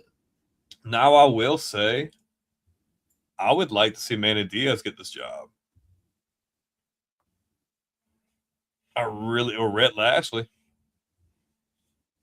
I don't think Rhett Lashley would take this Yeah, job, but yeah, yeah. You know what? I like Red Lashley. At least it give him a chance to score some damn points. they suck, bro. Like Oh my gosh, they suck. that's the whole thing, man. At least you give him a chance to Or score some honestly, points. or honestly, I'll say one more name, and it does not make me happy to say this. If he gets fired and LSU's defense is top 25, top 15 again, I think this could be a good job for Blake Baker, to be honest. I know Florida State's a high profile job, but you know they're going to play really good defense. Yeah, but they Might be a don't big really. jump, But they need somebody I mean, that. I'd like Lashley the best, though. That's just me. Yeah, I'd like Lashley the best because he's won with nothing Hmm. before, right? And now he's in a pool where he can get whatever he wants. Yeah, like when Norvell came from Memphis, he still had access to a lot of good players, right? Mhm. But SMU didn't necessarily have the best shit going on, He built them up.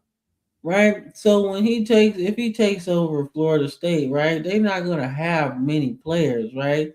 So he could squeeze whatever's out of what players are there and then add to it. So that's what I like. I like a player, I like a coach that when you're entering a program that was up here and now they down here, right? You gotta win with what's there first, right? Mhm. Or at least a little bit. And then you add to the pieces, and then we start to do that, right? But But if that happens, you heard it here first. If Norvell gets canned and Lashley goes to Florida State, we take credit for that.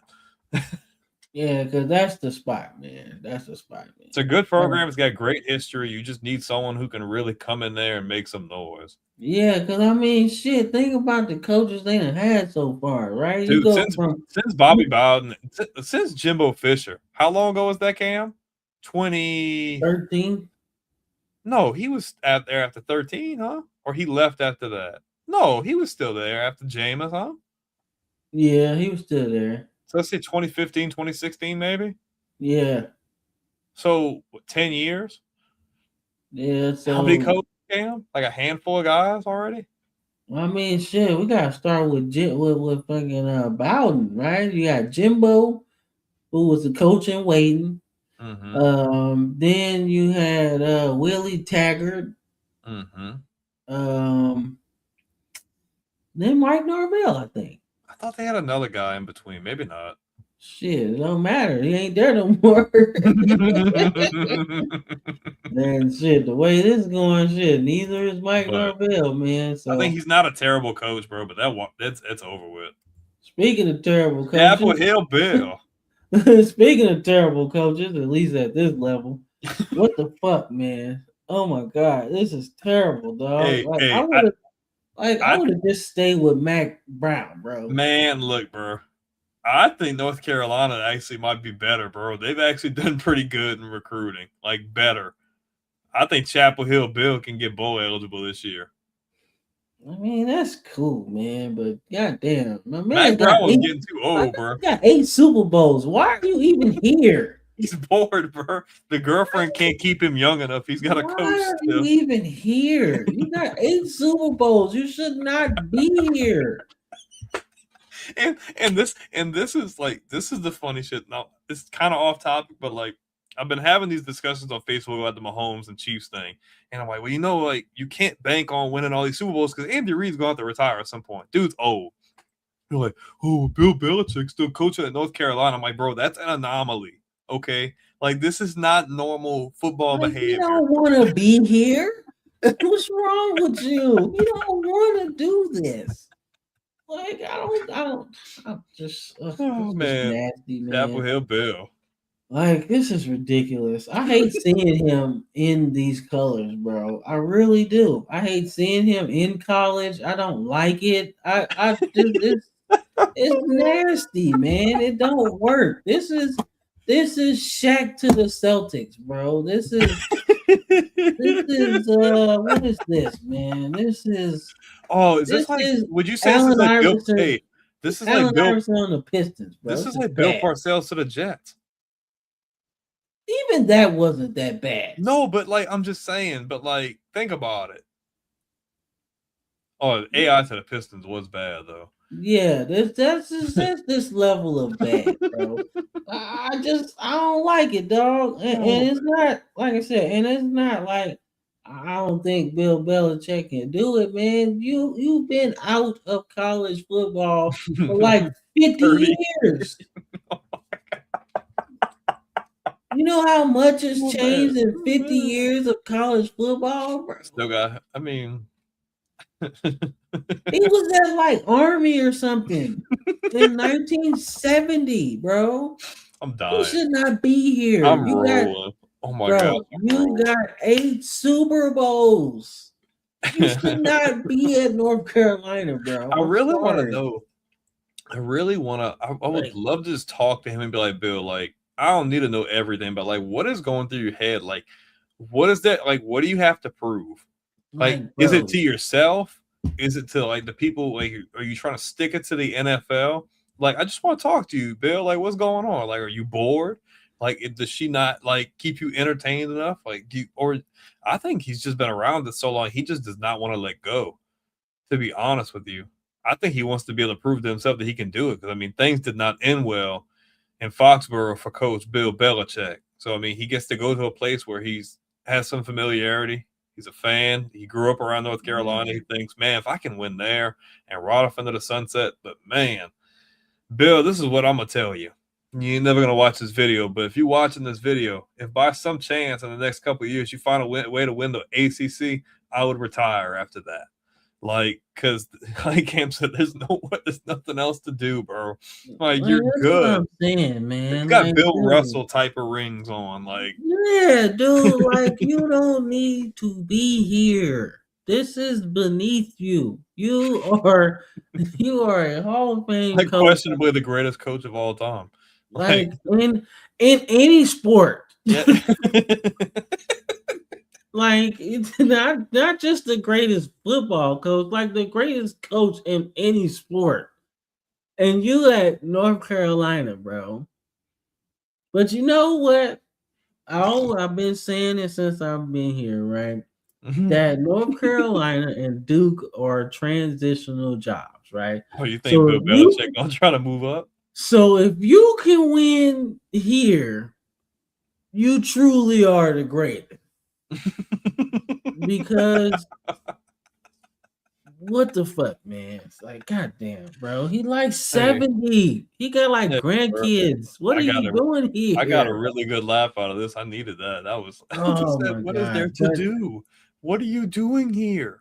Like, this is ridiculous, man. But you know what? For the sake of the slide, bro, like Melcart is gonna be a pretty good defensive end. I mean, Belichick knows defense, so I expect him to be because I think he had like 10 sacks last year. So like he's gonna be a pretty good thing. Now the question is, how good is he gonna be on this team per se? But nonetheless, dog, I don't know, man. This shit's stupid. Coach I don't Bill, know. This I shit, love I love you, Coach Bill. I'll give you 6 wins. Y'all going bowling, Coach Belichick. Coming yeah, from a Patriots fan. Y'all going bowling. Y'all going in 6 games this year. yeah, that shit, that shit's What you stupid. think? And I hated this shit to begin with, dog. How But many wins they gonna have?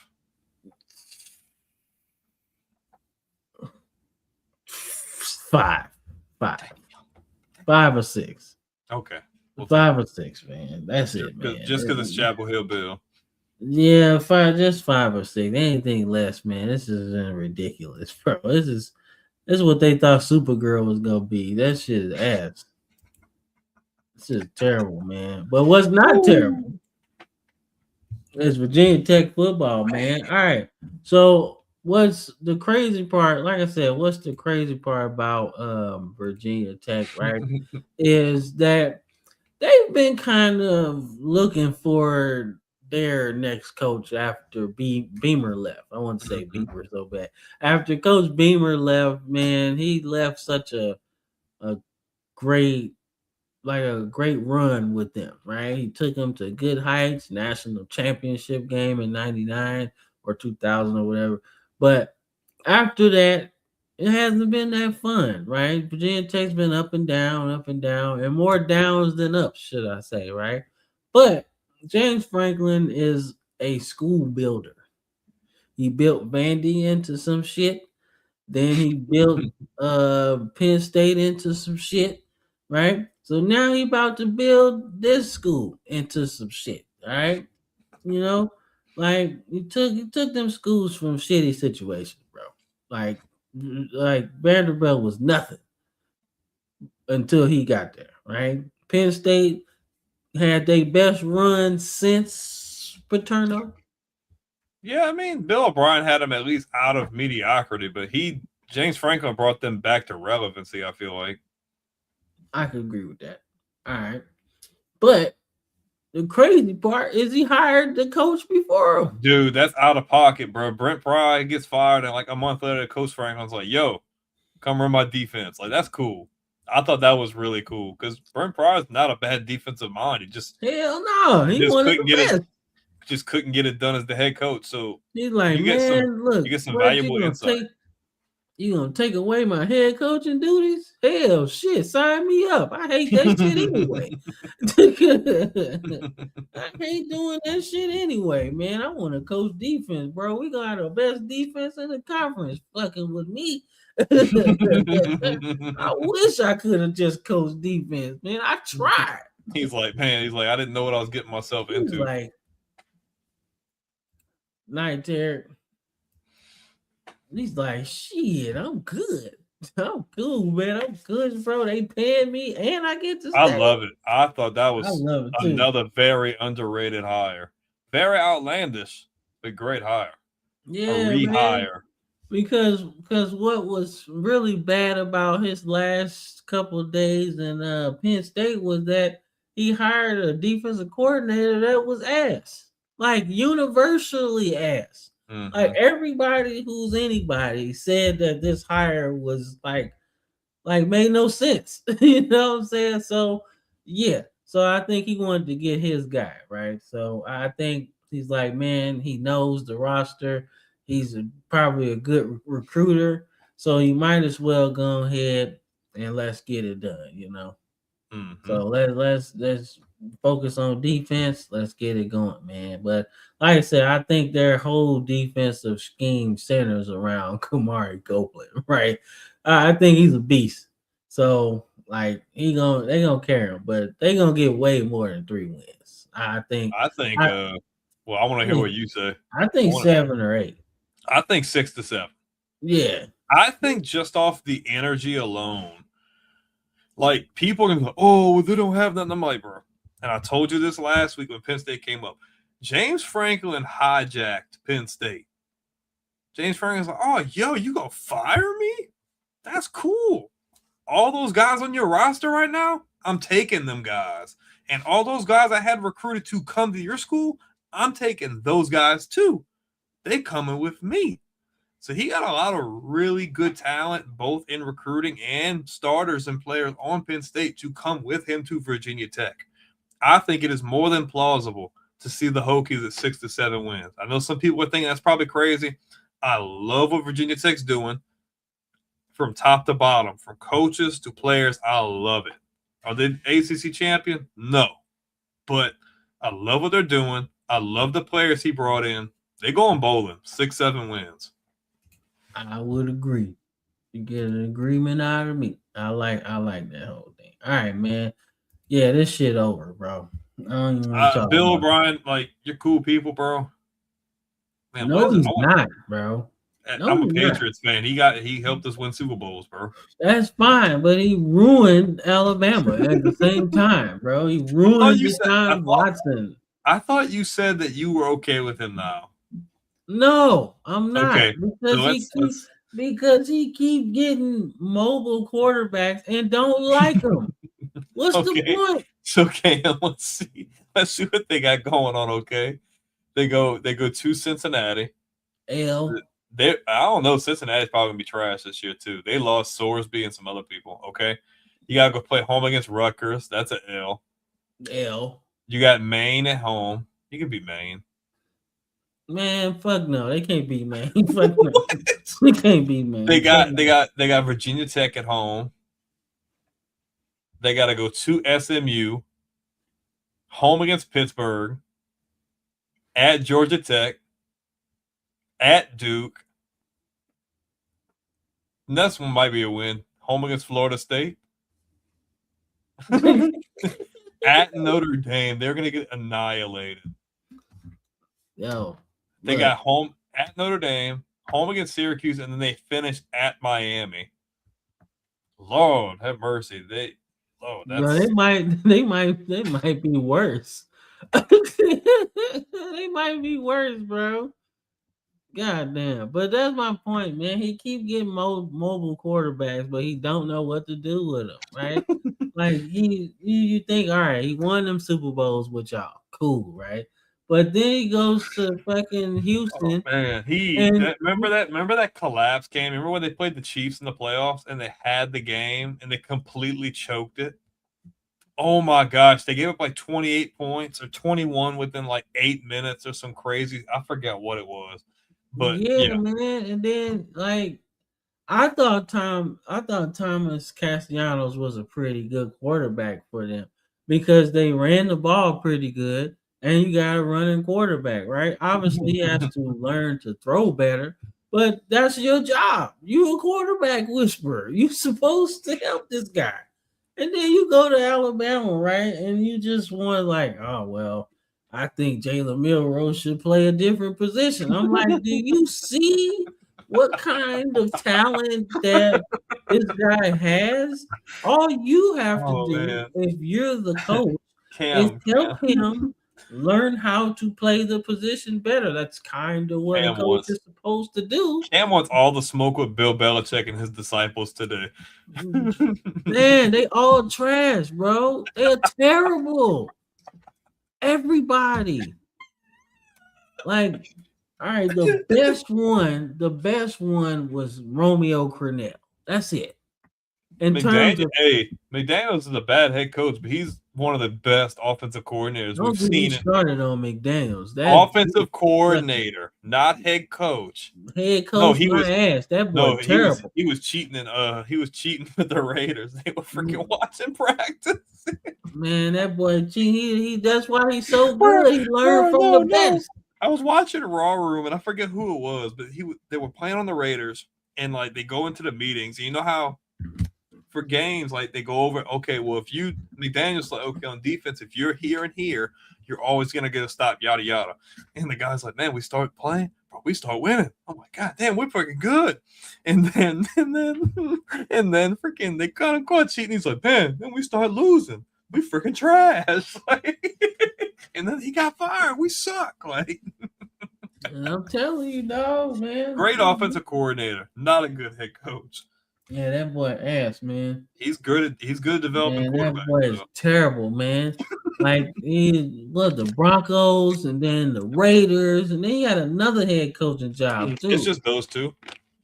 They both was ass. They was terrible, man. Nah, he had the Colts too. He had accepted the job with the Colts and then reneged on it like 2 weeks later. Plus, he pulled a Liam Cohen. Yeah, he's like, I don't really want to go. That's why the Colts was so mad because they had started hiring assistants for him. It's like, But who the there's fuck is no this guy? there's no love lost between Cam and Bill O'Brien. Moral of the story. Man, dog, man, they are terrible, dog. Who else got a head? Adam Gase.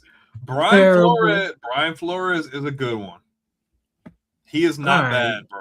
Brian Yeah, Flores then is a he good tried one. to sue the NFL. And he's still waiting to get another head coaching job, which he's still close to getting. But Brian Flores is the one exception outside of Romeo Crennel. Man, shit is crazy, man. But yeah, yeah, Boston College colleges. So 1-7 they in got college. who the fuck do they got? They got a good safety though. Like he was in my top 10 as far as safeties because Yeah, they got some decent players, but they are not going to win many games. Yeah, no. But you know what? I think Syracuse, man, Fran Brown's one I of think my they'll turn it favorite around. coaches. Just a Yeah, down I year. think last season they started off good and then a quarterback got hurt. And then in the little report I was reading, the starting quarterback gets hurt, and then the backup's ass, and then he's like, "All right, well, I'm just gonna put in the younger player," and he was terrible too. I feel like we've seen something like that with somebody else. It's like every other option was just not gonna work. Like, Yeah, shit, Kentucky, man. Yeah, Kentucky. Remember the time they ran out of quarterbacks, so the receiver had to play? oh, bro, that happened to LSU before too. That happened when Ed Osterall was on the way out because it was like Johnson wasn't playing. There was somebody else, and then they didn't want to burn Nussmeier's red shirt. So we had like I forget what his freaking name. He played receiver. We ran some like hybrid freaking wildcat offense. We had no quarterbacks at all. But dude said one's bad. Let me put the other one in. That one's bad too. Like, well, I felt like Fran Brown was like, "All right, man, just this run the ball. season's done, dog. We'll Just pick run the this ball. up. Yeah, we'll pick this up next year, man." Hey, that makes me think. Remember how like the year before, like they lost the game, and he's like making them do sprints and shit. After last year, he's like, "Nah, y'all can just take it to the house, bro. Don't even worry about it." He's like, "Man, ain't nothing for me to say to y'all after this ass whooping. Like, y'all done. Like, we'll pick this up later." Now, like I said, I think Fran Brown's a great coach, man, because I think we both was kind of like the DB coach for Georgia got a head coaching job. I love him in Syracuse. Yeah, so I like it. I like it a lot, and he's an interesting coach too. I think they can. I think they get back to at least 5 wins. Like they're going in the right direction. I think they get bowl eligible. I think so. I think they got a lot of good players, and who the fuck did they bring in? They got some options at quarterback too. If their quarterback's not ready to play, because I think he had like a broken leg or something like that. But they brought in Malachi Nelson, right? So like he's the fallen 5-star from whoever. He's at USC, I think. So like he's been everywhere. So hopefully he got a slice of humble pie and maybe he can play for Syracuse at some point. But yeah, because Nelson was at Boise State. I thought he would kill there, bro. I was like, yo, you ain't get a chance. You ain't get a chance to play at USC, which is fine, right? But you go to Boise, I'm like, yo, you gonna make a killing, dude. That's what like, we thought. That's what we thought. He lost in summer ball or whatever. I was like, damn. Then he went to UTEP and didn't really play or didn't play at all. And TJ Finley 2.0. Yeah, but at least TJ played. TJ did play. All right, man. So we gotta talk about Notre Dame. Obviously, we get them out the way. But CJ Carr is gonna be good. I think next year he's probably better than he is this year. Like I think he was so good last year, and I think he's gonna be good. But the finished product is gonna be 2 years from now. Like he's gonna be one of the best quarterbacks in college Oh, football. by his junior year, yeah. Yeah. So I think you're gonna see less growing pains than you saw last year. So Bruh. They about to piss me off with this schedule. I don't want to hear none of them whine if they miss the playoffs this year, Cam. They what get they play they they play get uh they play the it's JV team. Cam, like you go through this first half of the schedule and you tell me what you think. Home against Wisconsin. Home against Rice. Home against Yeah. Michigan State. At Purdue. At North Carolina. Home against Stanford. At Navy. Home against Miami. Finally, we get some competency here. Home against Boston College. Home against SMU. And then at Syracuse. Yeah, there might be one loss in there. That's a cupcake ass schedule. Yeah. So you Yeah. get the NCAA to freaking hand you a stupid freaking if you ranked at 12 rule to make the playoffs, and you can't even put better teams on your schedule. Yeah. Come on, man. I mean, they're gonna Come be on. They gonna they're win. gonna Yeah, be they gonna win now at least now 10, look, 11 games. the schedule itself is not pretty, but Notre Dame's still a good ass team though. They are, but it's just They got annoying. some good. They got a good. They got a good cornerback, man. Moore or some Leonard, something like that. One of But the best he's corners good. in the country. Yeah, Leonard Moore, I think. yeah. So like a lot of people was talking about my list, like Moore number one. I'm like, you not looking at what I'm looking at. All right, the cornerback at Mississippi State is good as fuck. Hey, Mississippi State got some good players. They got a I'm freaking telling you, baller at bro. quarterback too. Y'all sleep, man. Y'all Sleep sleep on on him. Kelly Jones, dog. He's 6'4", almost 200 pounds, bro. He got like Wimby arms, bro. Like he'll slap you from the other hash. Like how like the Richard Sherman era, like those big tall Yeah, corners. bro, he hella good. Like I like Leonard Moore. I think technically he's like the best. But when you talk about like measurables, I kind of like that too. But we can both agree Notre Dame's in the 10 to 11 win range. Yeah, they in the playoffs, bro. I hope they get smacked. I hope they get smacked so bad. I hope they get smacked like Ohio State used to. Ohio State used to get torched, No, I bro. hope they get smacked by somebody they're not supposed to get smacked by. I hope they get Yeah, smacked by somebody they ain't supposed to. shit. You remember I hope what? Navy gives them a scare. You remember what Bama did? Who? Oh yeah, I would love to see that again. Shit, 2 times. I hope Miami beats the brakes off of them.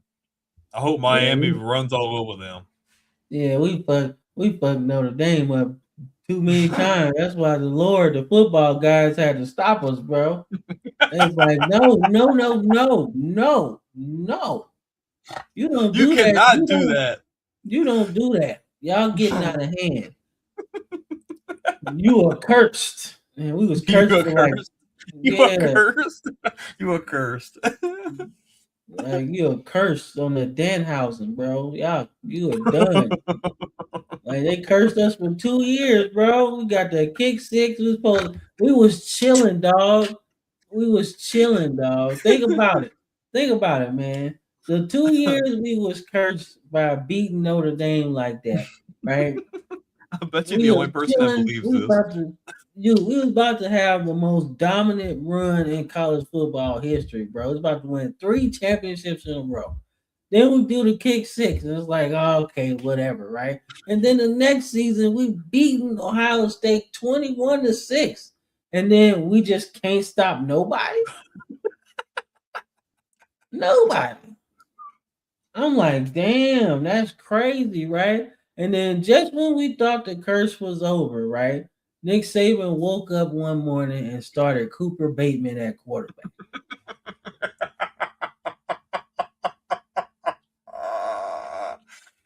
I'm I don't crying. know. I'm I don't crying, know. dog.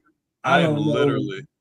I don't know I'm. what type of oatmeal pie he had that Nah, he had a morning, bad. He had a bad batch, Cam. That was a bad one. but Cooper Bateman wasn't shit. I was I'm like, he dying. wasn't. I'm I was crying, like, dog. yo. I was like, Jay Coker sat behind fucking Blake Sims the year before, and I was like, okay, because he won the team. That's cool. But Cooper Bateman ain't won shit. I was like, Look, you gotta be kidding me. And then you want to put Coker in there. But then, okay, after all that, the curse was resolved, and then we won another national championship.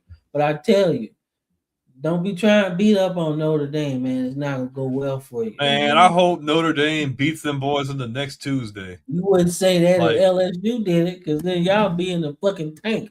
if we go on to win a natty the same year, I'm okay with it. I can survive a few years in curse. Like, if Lane wins No, a you freaking. can't, man. That shit is rough. That What you shit is mean? rough. It's been rough. What you Man, it mean? was rough, man. Shit. You We, see what and we happened in a, after? You then see we what in a happened after? curse. Oh man, you see what happened after we won the natty? That was pretty rough. Nah, we in a curse right now. Are y'all in the curse right now? Yeah. What? I thought you wasn't cursed no more. Man, nah, we beat them a second time bad. I remember that. Yeah, we beat that Oh, ass. wasn't that? That's when they had Ian Book, I think, when they made the playoffs. Yeah, Yeah. I remember now. Yeah. Najee Harris just jumping over people and shit. Like Devontae Smith tearing people to shreds. Like we beat the shit out of them. Look, I'm not trying to be a Notre Dame hater, but like, bro, if you're gonna cry and whine to the NCAA, put another good team on your schedule. If you're not gonna be in a conference, give us no reason to doubt that you are that team. You know what I mean? Like, yeah, you have a lot of talent, but you could have put another good team on that schedule. I bet y'all was too scared to put Ohio State on that schedule. I bet y'all was too scared to put Texas on that schedule. I bet you was too scared to put Alabama on that schedule. No. I'll put us on there. Don't put us on the schedule. We ain't trying to do that, man. We're not trying to be cursed for another 10 No, years. we That's good too much on bad. Notre He's like, Dame. that's too much bad juju, bro. Yeah, man, that's like the Auburn of the North. Y'all gonna play Notre Dame again, beat them, and then y'all gonna get Chad Morris as y'all head coach. Oh, please, never. Man, no, Chad Morris ain't even got. I ain't worried about that shit. Chad Morris Bill ain't even O'Brien. got. Bill O'Brien. Hell no, man. Mike Bruh, Norvell. if you can't win at Boston College, dog, you ain't gonna win at Bama either. Like hell no. Like Oh, that's a man. transitional job to another transitional job. You're not even getting to Duke with that job. Hell no, bro. Your next stop is probably Toledo. After Boston College, bro. Like Toledo got better standing than Boston College right now. They still living off of fucking Doug Flutie's fucking Heisman moment. Like it happened a couple years ago. They still living off of Matt Ryan being a top 10 pick. Like, nah, man, Doug Flutie the best ever, man. I'm like, yo, you do know that was 84, right? You know Matt Ryan's an MVP, right? Man, that team should have won something, bro. They was good. And then they just guess you started to see what happened later. With who? Oh man. I love Matt Ryan, bro, but you ain't gonna live that Bro, shit down, dog. that is one of the nicest guys that like everybody gives him shit. Like Cam Jordan, like sacked him the most out of anybody, and anytime he sees him, he goes up on him and like grabs him like he's gonna sack him. I'm like, he's traumatized, bro. He's like another one. In my DJ Khaled voice. Yeah, dog. Like, I don't know, man. Oh my He's a good ass quarterback, bro. But You ain't gonna live that game down because there's so much that went wrong that could have been avoided. It went so good. It went so good. Like, Oh I my mean, it went gosh. good for the Patriots, but Oh you my just gosh, it went so good. You'll never live it down. We will never let them live that down. We that will was terrible, never. bro. We will never let you live that down, Falcons. We will never. That was your best shot. It's done. If you would have beat the GOAT in the Super Bowl, you would have had to do nothing the rest of your existence. But now that's just the biggest what if. Y'all are cooked. They're cursed. You could have sworn they Yeah, beat they Notre done. Dame. Yeah, they done, dog. They done, man. But nonetheless, man. Oh man, that was good. That was All good. right, so we gonna end on the season predictions, man. So give me your conference champion or your conference championship game, and then I guess your conference winner. I've got SMU and Miami in the ACC championship game. I think it's just the two clear-cut best teams. I think you have some other good teams that could be in the running, but I think Miami's talent is just superior damn near to anybody outside of SMU. And I think SMU's ready to make that jump. They made the playoffs before. I think this team is much better than that team, and I just think they're ready to rock and roll. So I'm gonna roll with Miami and SMU. I think Miami I think Miami squeaks it out. I think Miami wins the ACC. I don't think they win it very convincingly, and both teams get into the playoffs.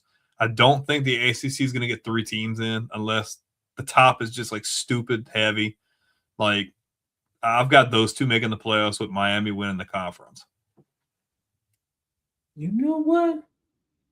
I got SMU and Miami as well, but I got SMU winning the conference though. I thought about it. Even up until I said it, I was still wrestling with it. So I got SMU winning the conference, man.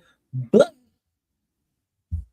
once we get into the national championship picture, bro, I think if Miami loses this game, bro, they gonna be on a death march.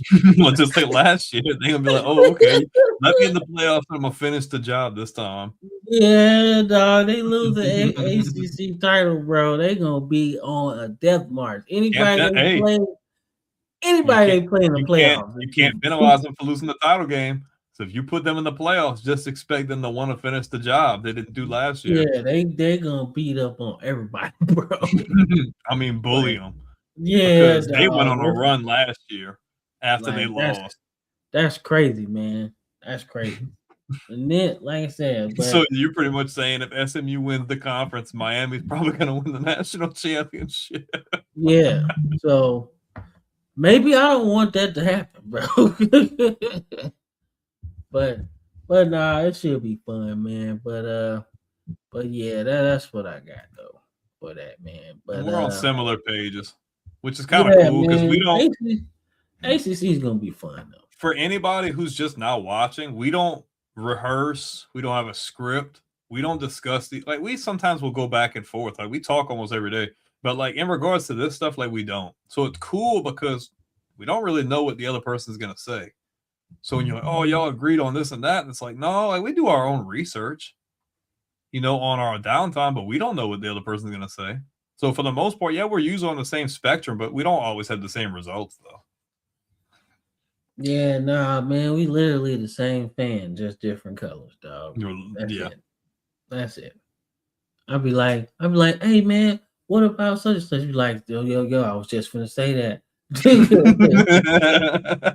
So, but yeah, but like I said, we hope you guys enjoyed the latest preseason breakdown. Like I said, man, make sure y'all follow us on our respective Facebook pages. Man, we do a lot of different work on there. I clip up the show, man, so everybody can kind of get a feel for it, and then I put the whole show in the comments, so you guys can check it out. Brandon does a lot of good commentary on some of these pro football players podcast, which not everybody should have, but he does some commentary though. I love Chris Carter. I think Chris Carter is one of the best analysts. Yeah, I do too. I love because he never has crazy takes, and he always has a good reason behind what he says. So like you're not gonna hear me argue with him too much about like what he says. Now when you get to guys like Ryan Clark and other people like that, it's like, yo, you just got to throw the clipboard out the window on that one. Like, it's just terrible. He used to be good, Cam. At one point, he used to be good. I love the guys on the pivot, man, because you got 3 of the players that I really liked coming up. Obviously, Ryan Clark being on the Steelers, I ain't like that shit too much. But I like the fact that he was knocking cats' heads off, man. Channing Crowder was knocking cats' heads off too, and then fucking Fred Taylor was a tank with ballerina shoes. Like, come on, man. So they had a good show too. I like Raw Room. I like Raw Room. Yeah, they be wilding. They have everybody on talking about the craziest stuff. Wilding. They be wilding. I like Dunlap though. Dunlap is fucking hilarious. Funny, bro. He is very funny. Between him and bro from LSU, only thing I ain't like about when he said about Mizzou, man. He was like, man, they ain't won shit. I was like, bro, we got these titles, bro. I'm like, we got 2 SEC East titles, bro. I think out of all the expansion teams, I think we've done the best. Yeah.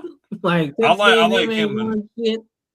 He's funny, bro. He was talking about being hurt all the time. He's like, man, I was slipping them extra pills, bro. They wasn't counting them. I swapped out an ibuprofen bottle for this and that, and I'm just.